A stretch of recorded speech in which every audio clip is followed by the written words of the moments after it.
What's up, Eurovision people? My name is Sean and on my channel I talk about all things Eurovision. Today I'm making a bit of a different video for you guys. I want to discuss some countries which could be shock non-qualifiers. Every year, year in, year out, we have countries which we easily expect to see in the final, but then stuff happens and they don't get there. And I think this year is a very open year when it comes to qualification for some countries. That obviously leaves room for potential shock non-qualifiers. However, before I get right into it, I'm gonna invite you guys to subscribe to my channel because my content is honest, subscribes are free, and you guys wanna get content like this. Pre-parties are over now, rehearsals are still a couple of weeks away, so we have a bit of a vacuum in the community right now where we don't really know what to watch.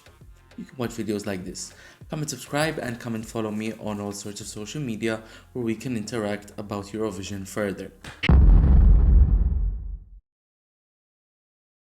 This video is being brought to you by Eurofans Club. Eurofans Club will be hosting multiple events in Eurovision Week in Basel. They will be streaming both semi-finals and there will be parties after that. I will be there on both semi-finals. I'll be watching the semi-finals and I will be reacting live to the qualifiers in Eurofans Club. So if you guys want to come and join us on the 13th and on the 15th of May, check out their Instagram page where you can get tickets to their events.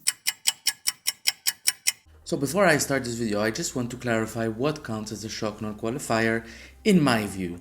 A shock non-qualifier to me is a country that is expected to qualify, or is a country that is doing really well in the odds, or is a country that we're not really considering as a borderline qualifier. So a country that has less than 60% of chance to qualify would not count as a shock non-qualifier because they are already on the borderline. A shock non-qualifier could also be someone that is really being supported by the fandom, even though their odds might not be so high.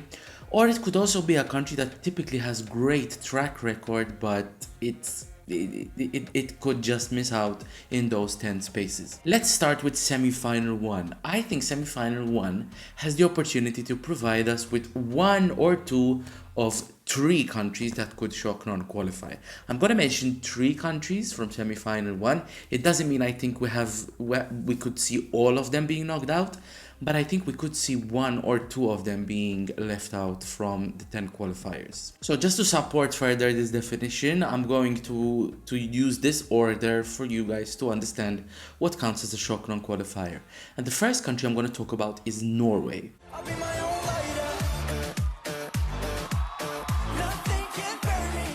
So in my prediction that you can watch on my channel, I actually have Norway out from my 10 predicted qualifiers. However, the more I inch towards watching the semifinals in May, the more I think that I might have gotten it wrong with Norway. However, I do see a path for Norway to miss the qualification. I think the running order actually doesn't help Norway very much. And they are also followed by Belgium, who is a country that is giving us something very similar to Norway. And I do think there could be a bit of a scenario where televoters have to choose whether to vote for Norway or Belgium, if they even want to vote for that pop young teen boy category to begin with. So I do think Norway could actually be forgotten. I do think Norway is not bringing anything that is going to stand out so much for people to vote for it. And I'm not saying I don't like the song. For the purposes of this video, I do think that we could be in a scenario where Norway is a shock non-qualifier. And it would be a shock because 95% of people are expecting Norway to qualify. Norway has a great track record. They haven't missed the final, I think, since 2016. Even on the pre-party circuit, Kyle Alessandro has been very popular. So if this actually had to miss the grand final, I think a lot of us would be surprised. Additionally, Norway is actually 6th in the My Eurovision Scoreboard app, so fans are clearly digging it. Like I said, the track record for Norway is on their side, especially with the televote, and I do remind you the semi-finals are all televote. This has all the right ingredients to qualify, but the sum total of it all could leave people wanting more. And for that reason, this could be a shock non-qualifier. The second country I'm going to talk about that could shock non-qualify is Cyprus.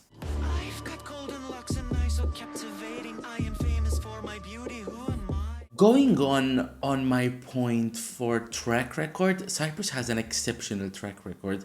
They have made the final every year since 2015 except once in 2022. I do think there's a level of expectancy that helps Cyprus. People typically tend to expect a pop song sung very well from Cyprus and delivered with very good staging. In addition to the great track record that Cyprus has, they do have the great running order. They're closing the semi-final.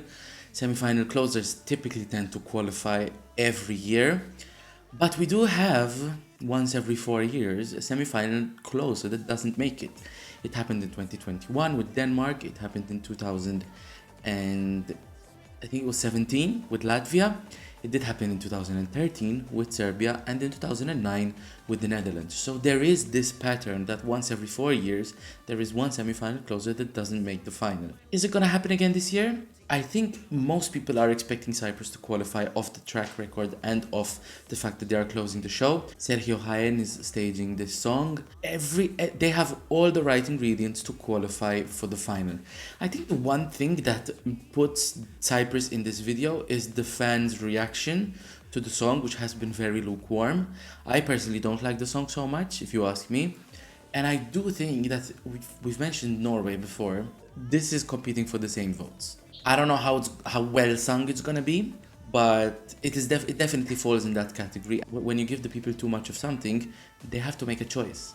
So for that reason, I think Cyprus could be a shock non-qualifier. The third country that I'm gonna put in this category might be the least one that would count as a shock non-qualifier, because there is a sizable amount of people that are expecting Belgium to not qualify. Falling, we're up this town. So we do have to remember that Belgium is in the top 10 of the odds to win the whole thing. It would actually be quite a surprise to see Belgium crash out if we take the odds. I think the running order doesn't benefit Belgium so much because they are following Norway, which is a song that could be categorized in the same genre as Strobe Lights. I think this one is purely on the odds. I think if Belgium didn't qualify, it would be a moment where we would say, wow, the odds really got it wrong on this one. And we do have to remember that just before national final season, Belgium was first in the odds. They were the ones to beat. They were the ones that were the favorites to win Eurovision 2025. It would be a real anticlimactic story if this one actually didn't make the final. I am half expecting Belgium to shock non-qualify. I think of the 3 countries in semi-final 1 that we talked about, this is the one that I would expect to shock non-qualify the least. But it is still comfortably in there in the odds to qualify. It's almost writing the story for this to crash out in a similar way that Musti did last year. So I do think Belgium needs to be a little bit careful, especially how to stage the song, because this could go wrong. Okay, those are my picks for potential shock non-qualifiers in semi-final 1. And I'm going to talk about another 2 songs that could potentially not make it from semi-final 2, that people are actually convinced they are making it. The first one is Australia. You can call me the milkshake man. I want to shake and make the whole world dance. Most people love this song. Most people are convinced that Australia is going to be back in the grand final, and most people who know my thoughts on the song will put this down to the fact that I don't like this song. I try to separate my personal opinion on the songs from my prediction, and on my semi-final 2 prediction I did put Australia down as a qualifier. This is opening the semi-final. This is a song which a lot of Western viewers would dig into, but I'm not sure if Eastern European countries and their televote are going to be mesmerized by, particularly because we also have Malta in this semi-final.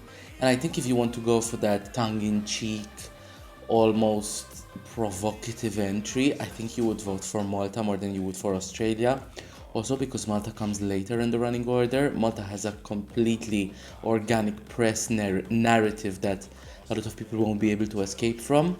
And I do think that Australia might suffer from that. This is going to boil down to staging, I think, for Australia. If they stage the Milkshake Man in a raunchy way or in an uneventful way, I do think that it's going to linger towards not qualifying. It will be a shock because it has a 75% chance of qualifying at the time of filming this video. It is a great favorite on the pre-party circuit, and it does have a lot of buzz and hype around it. So I do think that if Australia didn't qualify, it would be a shock, and I do think that it could potentially happen. The next country that could potentially shock non-qualify, in my view, from semi-final 2 is Czechia.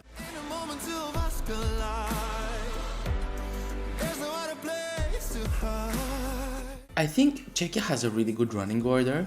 Czechia is very, very good on the odds, and I do think the song actually got a really, really positive reaction, and I personally like it. I think I would choose it to qualify. I think Adonis sings it well. I think the dance break, some people have complained that it's out of place in the song. I actually think it keeps the performance interesting. The overall impression of this product just doesn't blow me away personally, and I've seen a lot of people, especially in London when I went to LEP, saying that they wouldn't vote for the song because it just doesn't blow them away. Is it well produced? Yes. Is it well sung? Yes. Would it be well staged? Probably.